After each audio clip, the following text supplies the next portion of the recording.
congratulations on everything. It seems like you're such a passionate, driven person. Oh, Um, thank you. what is it about you that, just keeps on driving forward? Well, just life, every morning I wake up and I feel that I have a lot to tell. I have a lot of energy and I just like people to basically know my story. I don't really, Mhm, to be honest, I don't really care too much about fame, but I care too mhm, much about inspiration. If I can help somebody achieve the dream of their lives, and if I can help somebody become a better person, mhm. that's who I thrive. I think it's my mission in life. I used to look up different people when I was growing up, and I feel like uh, because I'm in the public eye, especially in a reality show, maybe if somebody has the same dreams as I had when I came to America and I can be part of that dream, why not? Definitely. And, on the reality show Rica, FAMOSA Latina, you're surrounded by other very inspirational people who are sharing their story, not just like the successes, but all the adversities they go through. Yes. How do you feel being on a show like that?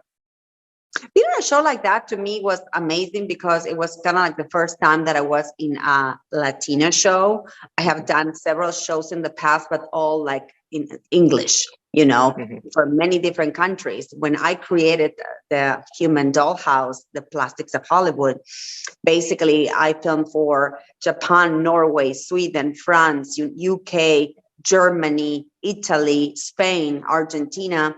But Argentina was a very small piece on CNN that we did. So for me, being in a show and speak my own language, my first language, which is Spanish, was actually amazing. But at the same time, it was double-edged sword mhm, experience because I'm used to deal with, I don't know, Americans or Anglo culture, mhm. and sometimes Latinos, they're very harsh. Yeah. So it's like a different vibe. And sometimes I am a very open-minded person. And sometimes in the Latino community, there's subjects or matters that they're still not very open. So I have to kind of like, I feel that I have to go down a notch, like I Mhm. have to kind of like slow and will take things easily because they were not taking some things that for me are very normal. They were not taking it the same way as I take Mhm. them, which is fine. But that's why I was used to deal with another type of audience and public. Definitely. And you throughout, your life, you've gone through adversities, you've found obstacles that you found, you had to get through, and you became a mother. How did motherhood help you, find even more drive to not just do it for yourself, but do it for your family? Well, I become actually my son today is 22 years old. Today is his Wow. birthday. So I became a mother when I was very young and I didn't know what I was doing. Mhm. So basically, we cannot learn together. I am only child, so I never had siblings or kids around me. So I have to learn how to deal with having that responsibility at such a young age. And in the circumstances that I was at that moment, it was very difficult for me because I just basically have come to America and, I didn't have my papers at that time. And, it was very, very harsh. But at the same time, it taught me a lot at a very young age. So I become super, super strong. So now I compare myself to women my age or maybe 10 years younger. And I feel that they're not even at the same level mentally on experience that I went with when I was like in my very early 20s. Mhm. So it was a blessing. It was a blessing to have my son at such a young age because I can share things with him now that or other parents that I see they're older, they're not able to share with their teenager son or daughters. So for me, the experience of being a mom, I will never, never regret having my son. And in fact, I want to have more kids right now, but I have to convince my actual husband. He doesn't want to have more kids because he already has 3 kids from other marriages and they're older. All Mhm. the kids are older now, they're all in their 20s Yeah. and one is almost 30. So, but I feel like I want to be a mom again, especially I want to have a daughter because we have 4 boys together. No, 3 Mhm. kids, 1 mom. So I don't know. I think it's a great experience, taught me a lot, taught me responsibility, and taught me actually to care for somebody else because I'm only child. So for me, it was always just about me. So actually, it's the first time in my life that I put myself in a second position to say, okay, you go first. Definitely. And going along with that, you've had so much you've done in your career. You're an actress, you're a singer, you're an entrepreneur. How has all that, um, I guess, encapsulated to be for you to become the person you are today? Well, I don't consider myself an actress or a singer. I act and I sing, but I always tell that actors, they have to go through training, and I don't want to take the the hard work that they put when they go and learn acting classes or they go to take singing classes. I never did that. I just do that because I like to do it. So basically, Mhm. at this point of my life, I just do whatever I want. So Yeah. I am Marcela Iglesias, known as Queen of Hollywood or Human Barbie, but I don't like just to put myself in categories because it's just basically I do Yeah. whatever the heck I want at this time of my life. But I feel that it feels really good now that I can do anything that I want. I have Mhm. no restrictions. I don't have to ask for permission. I don't have to go through a job like a 9 to 5 to earn money like I used to do for 10 or 12 years. I had to work my ass off. Having said Mhm. that, now it's like I feel like it's the point of my life that I can do whatever the heck I want. And it feels great. It feels amazing. I don't have that type of responsibility and I don't want to. I just want to do me and I want to be the best version of myself. That is incredible. And, you know, having that drive, having the title of Human Barbie, what does that all mean to you? Well, the human Barbie came along when I created the Plastics of Hollywood, which is the first human dollhouse. So the press, when they start making stories about my characters and my dolls, they call me, so you are kind of like the Barbie that has all the dolls. And I said, well, if you want to call me that, that's fine. And because my mom never bought me a Barbie doll as a child, that's why I become a little bit obsessed of becoming kind of like the real Barbie in person. But that's just a side of my life. I'm Marcella, and when I bought the website Queen of Hollywood, I thought, how come nobody bought this website before? And I realized, well, maybe I can trademark the name. So I started working on the trademark.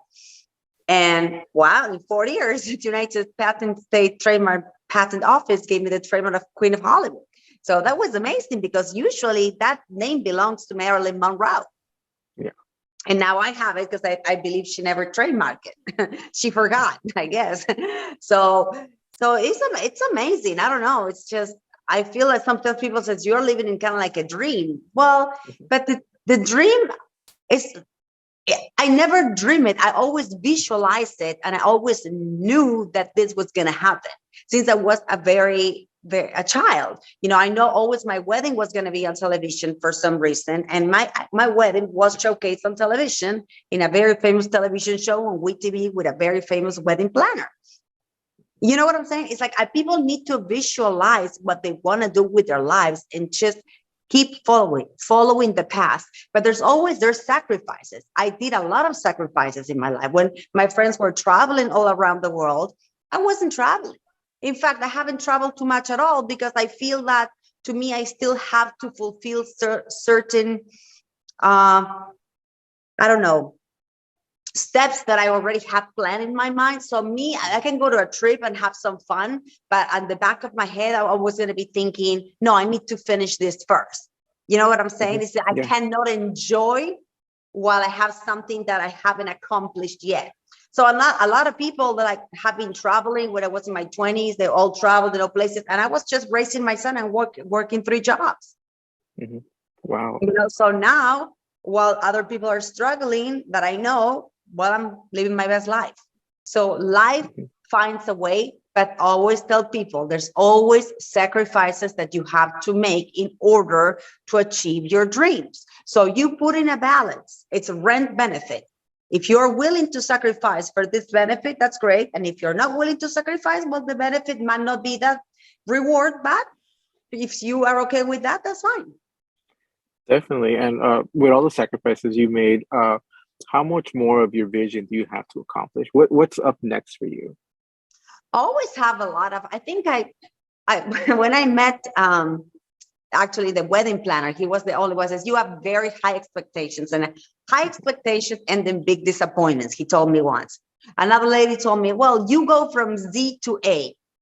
And that's true. I always visualize like the maximum potential. So I visualize myself in very different ways. In fact, we're talking about politics the other day with a colleague of mine. And I said, imagine what we can do if we have an amazing plan to go to Argentina, because we're both Argentinians, and change the destiny of our country, which is becoming the worst that I've ever seen in my life. I mean, we are Lebanon, Venezuela, and then Argentina, or Venezuela, Lebanon, Argentina. We have the highest inflation. And in the year 1895, we're one of the first potencies in the world. And I know the capability that my country has. So imagine if we can go and help all this, the Argentine population, and make Argentina great again, having said like a phrase, doesn't have to be necessarily following, that radical Trump thing. But it's like, I feel like my country has so much potential, and the people have so much potential. There's a lot of smart people. They're just fleeing off the country. All the youth are getting out of the country. So I said, my plans are always just to make things better, and not necessarily about me anymore. Is if I can help my country and people in my country, I would love to go and create companies there and do something that I give work to the people that they are in need of that. So I always have these plans. How can I make things better?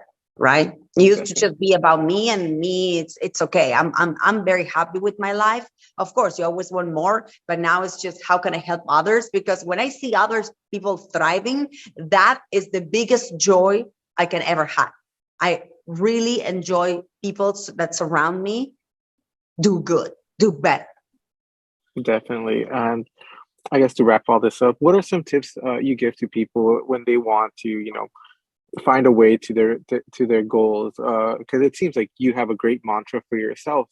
How do you transfer that over to somebody else?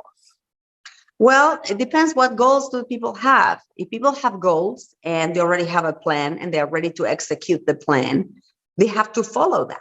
And if they don't know how to execute the plan or what steps to take, where there's people, there's coaches. I do coaching sometimes that can help you with that. But you need to really, really want it and desire it, not for others, just for yourself, right? You really need to have that in your mind. If you're not sure what you want to do in life or what to do, maybe that's not the best time to put yourself on that plan. But if you're ready to go, I feel that you should follow your steps, listen to yourself. Even if you make mistakes, listen to yourself, because if you're not trying, you're already failing, Definitely.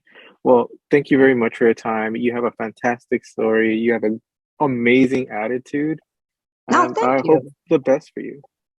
Thank you very much. Thank you. I appreciate you.